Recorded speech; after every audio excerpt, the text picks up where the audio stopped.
Di Indonesia, pameran bonsai dibagi menjadi beberapa kelas yaitu kelas regional, kelas madya, kelas utama dan kelas bintang. Sedangkan penilaian dalam kontes atau pameran bonsai dibagi menjadi 4 yaitu penampilan, gerak dasar, keserasian dan kematangan. Yang dimaksud penampilan adalah performa keseluruhan dari bonsai. Sedangkan untuk gerak dasar yang dinilai adalah dari akar, batang, cabang sampai dengan kanopi. Sedangkan keserasian dari bonsai yang dinilai adalah antara pot dengan pohon bonsai itu sendiri, antara batang dengan cabang, dan posisi potnya dengan batang dan pohon. Pemilihan potnya juga harus serasi dan sesuai dengan karakter pohonnya.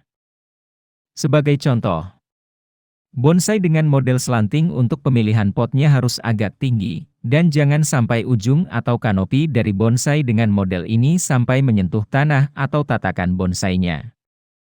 Karena bonsai dengan gaya slanting pada dasarnya memiliki karakter gerak dasar batangnya melengkung, dan agak condong ke posisi bagian bawah. Sedangkan untuk kriteria kematangan dari sebuah karya seni bonsai adalah kematangan pada karakter cabang. Kemudian anak cabang, dan ranting serta subranting, perimbangan antara batang dengan cabang. Selanjutnya tentang tahapan atau tingkatan untuk kelas bonsai dari regional, kelas madya, kelas utama dan bintang adalah terdapat syarat khusus. Dan tahapan yang harus ditempuh sebelum bonsai tersebut bisa naik ke kelas selanjutnya dalam suatu pameran atau kontes bonsai tertentu. Sebagai contoh, untuk bonsai yang baru pertama kali mengikuti kontes harus ikut di kelas regional terlebih dahulu. Baru setelah minimal 2 kali berturut-turut menang di posisi 10 besar selanjutnya bonsai tersebut bisa naik kelas ke kelas madya. Sedangkan untuk di kelas madya, setelah menjuarai di kategori 10 besar minimal 2 kali atau 3 kali berturut-turut baru bisa naik ke kelas utama, begitupun juga untuk naik ke kelas utama dan kelas bintang. Yang perlu kita ketahui bersama bahwa pembentukan sebuah karya seni bonsai perlu campur tangan manusia yang membuatnya. Dan pada umumnya untuk membentuk ranting bonsai dengan gaya tertentu memerlukan bantuan sarana kawat bonsai. Namun itu semua tidak berlaku untuk di kelas utama dan di kelas bintang. Di kelas regional dan madya, masih diperbolehkan atau masih terdapat toleransi, apabila di dalam kontes di ranting bonsai masih terdapat bantuan kawat untuk membentuknya. Sedangkan untuk kontes di kelas utama, umumnya sudah tidak terdapat kawat yang menempel di ranting dan batangnya. Karena walaupun masih terdapat kawat tetap diperbolehkan mengikuti pameran, namun hal ini seakan sudah menjadi pantangan bagi para peserta. Karena dengan masih adanya bantuan kawat untuk pembentukan ranting dan batang jika dipaksakan tetap mengikuti kontes maka akan sangat mengurangi nilai dari penilaian bonsai tersebut. Sedangkan untuk kontes di kelas bintang, sudah tidak diperkenankan sama sekali, atau sudah tidak terdapat toleransi apabila di ranting atau batang bonsai masih terdapat kawat yang menempel di ranting atau batang, dan pastinya akan didiskualifikasi.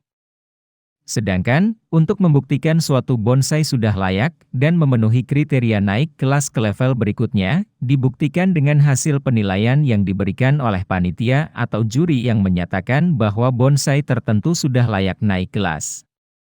Selanjutnya, suatu bonsai yang dikategorikan sudah matang adalah suatu bonsai terkesan sudah tua.